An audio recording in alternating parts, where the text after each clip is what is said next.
തൃശൂർ ഇരിങ്ങാലക്കുട കരുമാത്രയിൽ ഗാർഹിക പീഡനത്തിൽ മനംനൊന്ത് യുവതി ജീവനൊടുക്കി. കൊടുങ്ങല്ലൂർ പതിയാശ്ശേരി സ്വദേശിനി ഫസീലയാണ് മരിച്ചത്. 1.5 മാസം ഗർഭിണിയായ തന്റെ വയറ്റിൽ ഭർത്താവ് നൌഫൽ ചവിട്ടിയെന്ന് ബന്ധുക്കൾക്ക് വാട്സാപ്പ് സന്ദേശം അയച്ച ശേഷമായിരുന്നു ആത്മഹത്യ. ഫസീലയുടെ ഭർത്താവ് നൌഫലിനെയും മാതാവ് റംലത്തിനെയും പോലീസ് അറസ്റ്റ് ചെയ്തു. ഇരിങ്ങാലക്കുട വെള്ളാങ്ങല്ലൂർ കരുമാത്രയിലെ നൌഫലിന്റെ വീട്ടിൽ ഇന്നലെയാണ് സംഭവം. മാതാപിതാക്കളായ സെക്കീനയ്ക്കും അബ്ദുൾ റഷീദിനും താൻ ജീവനെടുക്കാൻ പോകുകയാണെന്ന് സന്ദേശമയച്ച ശേഷമാണ് ഫസീല ആത്മഹത്യയ്ക്ക് ശ്രമിച്ചത്. ഭർത്തൃവീട്ടുകാർ ആശുപത്രിയിലെത്തിക്കാൻ ശ്രമിച്ചെങ്കിലും യാത്രാമധ്യേ മരിച്ചു. മെസ്സേജ് അയച്ചത് ഭർത്താവ് ചവിട്ടി ഇന്നലെ രാത്രി. അതിന്റെ പേരിൽ ഞാൻ മരിക്കാൻ വേണ്ടി പോകണം, പോസ്റ്റ്മോർട്ടം ചെയ്യരുത് തന്നെ. പിന്നെ ഉമ്മ കലാഴ്ചന്ന് വിളിച്ച് ഇതറിഞ്ഞിട്ടാണ് ഞാൻ കൂടി അവിടെ ചെല്ലണം, ഞാനും എൻ്റെ ഭാര്യയും കൂടി. അപ്പോഴവർ പറഞ്ഞ് തല കറങ്ങിയിട്ട് ഹോസ്പിറ്റലിൽ കൊണ്ടുപോയിക്കാന്ന് പറഞ്ഞു.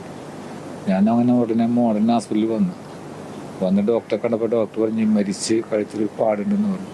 ഗർഭിണിയായ തന്റെ വയറ്റിൽ ഭർത്താവ് നൌഫൽ ചവിട്ടിയെന്നും ശാരീരികമായി ഉപദ്രവിച്ചു എന്നുമായിരുന്നു ഫസീലയുടെ വാട്സാപ്പ് സന്ദേശം ലഭിച്ചയുടൻ മാതാപിതാക്കൾ കരുമാത്രയിലെ നൌഫലിന്റെ വീട്ടിലെത്തിയെങ്കിലും ശാരീരിക അസ്വസ്ഥതയെ തുടർന്ന് ഫസീലയെ ആശുപത്രിയിൽ കൊണ്ടുപോയി എന്നാണ് മറുപടി ലഭിച്ചത്. ഫസീല മരിച്ചതോടെ തനിക്ക് തെറ്റുപറ്റിയെന്ന് നൌഫൽ സമ്മതിച്ചെന്നും നൌഫലും മാതാവ് റംലത്തും സ്ത്രീധനം ആവശ്യപ്പെട്ട മകളെ നേരത്തെയും ഉപദ്രവിച്ചിട്ടുണ്ടെന്നും പറയുന്നു.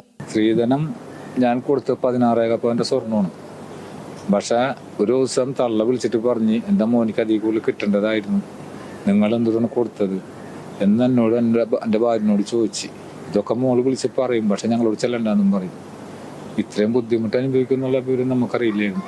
സ്വകാര്യ ആശുപത്രിയിൽ നിന്ന് ഇന്നലെ കൊടുങ്ങല്ലൂർ പോലീസ് കസ്റ്റഡിയിലെടുത്ത നൌഫലിനെ ഇരിങ്ങാലക്കുട പോലീസിന് കൈമാറി. ചോദ്യം ചെയ്യലിൽ താൻ യുവതിയെ മർദ്ദിച്ചിട്ടുണ്ടെന്നും വഴക്കിടാറുണ്ടായിരുന്നുവെന്നും നൌഫൽ സമ്മതിച്ചിരുന്നു. യുവതിയുടെ ബന്ധുക്കളുടെ പരാതിയിലാണ് നൌഫലിന്റെ മാതാവ് റംലത്തിനെ പോലീസ് കസ്റ്റഡിയിലെടുത്തത്. ഗാർഹിക പീഡനം, ആത്മഹത്യാ പ്രേരണ തുടങ്ങിയ വകുപ്പുകൾ ചുമത്തി കേസെടുത്ത പോലീസ് ഇരുവരുടെയും അറസ്റ്റ് രേഖപ്പെടുത്തി. ചോദ്യം ചെയ്യലിനു ശേഷം ഇരിങ്ങാലക്കുട മജിസ്ട്രേറ്റ് കോടതിയിൽ ഹാജരാക്കിയ പ്രതികളെ റിമാൻഡ് ചെയ്തു. തൃശൂർ മെഡിക്കൽ കോളേജിൽ പോസ്റ്റ്മോർട്ടം പൂർത്തിയാക്കി ഉച്ചയോടെ ഫസീലയുടെ മൃതദേഹം ബന്ധുക്കൾക്ക് വിട്ടുനൽകി. കൊടുങ്ങല്ലൂർ പതിയാശ്ശേരി ജുമാ മസ്ജിദിൽ മൃതദേഹം ഖബറടക്കി. ന്യൂസ് മലയാളം, തൃശൂർ.